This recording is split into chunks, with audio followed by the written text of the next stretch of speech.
রাহিম। আমি মানিকগঞ্জের আব্দুর রব বলছি। আমরা বিএনপি দলকে এমন ভালোবাসি, আমরা অন্য কোনো দলে যাইনি।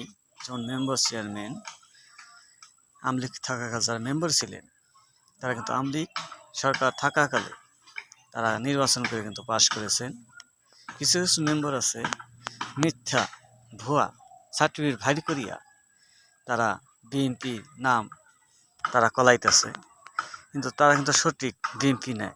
যারা আওয়ামী লীগ সরকার থাকাকালে মেম্বার নির্বাচনে পাশ করেছে, তারা কিন্তু আওয়ামী লীগের সাথে তারা যুক্ত আছে। তারা তারা কিন্তু সত্যি কিন্তু আওয়ামী লীগ, কিন্তু এখন মিথ্যে ভুয়া সার্টিফিকেট করিয়া তারা এখন বিএনপির নামে সাথে কলায় রাখছে, কিন্তু তারা তলে তলে আওয়ামী লীগের সাথে যোগ দিয়ে তারা কিন্তু কাজও করে।